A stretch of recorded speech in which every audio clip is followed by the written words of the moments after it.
ये एक हरा भरा खूबसूरत और पुरसुकून गांव था जहां हर तरफ सब्ज खेत, ऊंचे दरख्त और रंग बरंगे फूल नजर आते थे। सुबह के वक्त जब सूरज की नर्म किरणें जमीन को छूतीं तो पूरा गांव सुनहरी रोशनी में नहा जाता। इसी गांव में एक नन्ही सी प्यारी और मासूम बच्ची रहती थी जिसका नाम मीरा था। मीरा की आंखों में चमक और चेहरे पर ऐसी दिलकश मुस्कुराहट थी कि जो भी उसे देखता उसका दिल खुश हो जाता। मीरा रोज सुबह जल्दी जागती। वो अपने छोटे से कमरे की खिड़की खोलती तो ठंडी हवा उसके गालों को छू लेती।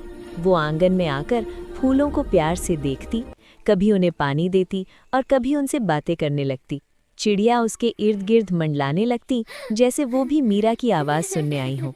मीरा हंसते हुए उन्हें दाना डालती और खुशी से तालियां बजाती। दिन चढ़ते ही मीरा अपने दोस्तों के साथ खेलने निकल जाती। वो सब्ज मैदानों में दौड़ती, हंसती और कहकहे लगाती। कभी वो छुपन छुपाई खेलते, कभी गेंद उछालते और कभी घास पर लेटकर बादलों की शक्लें बनाते।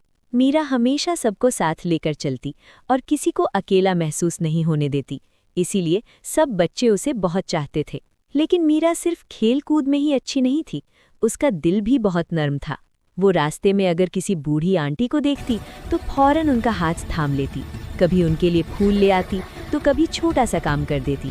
नदी के किनारे बैठे छोटे बच्चों को वो प्यार से सिखाती और उन्हें हंसने के बहाने देती।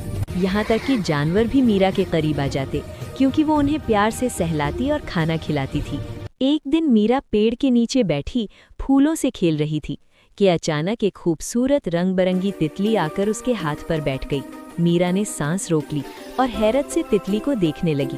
फिर वो आहिस्ता आहिस्ता उठकर तितली के पीछे चलने लगी। तितली कभी आगे उड़ती, कभी रुकती और मीरा खुशी से उसके पीछे हंसती हुई दौड़ती रही।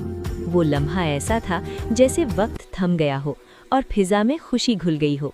शाम होने लगी तो सूरज आहिस्ता आहिस्ता ढलने लगा। पूरा गांव सुनहरी और नारंगी रोशनी में नहा गया।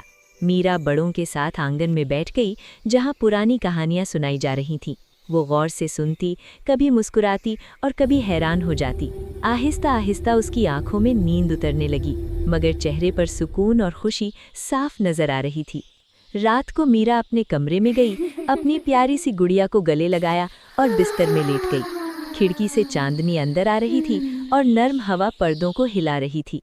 मीरा ने आंखें बंद कीं और प्यारे ख्वाबों की दुनिया में चली गई, जहां फूल, तितलियां और उसका प्यारा गांव उसका इंतजार कर रहे थे। यूं मीरा की मासूमियत, मोहब्बत और नेकी पूरे गांव के दिलों में बस गई। सब ये समझ गए कि असल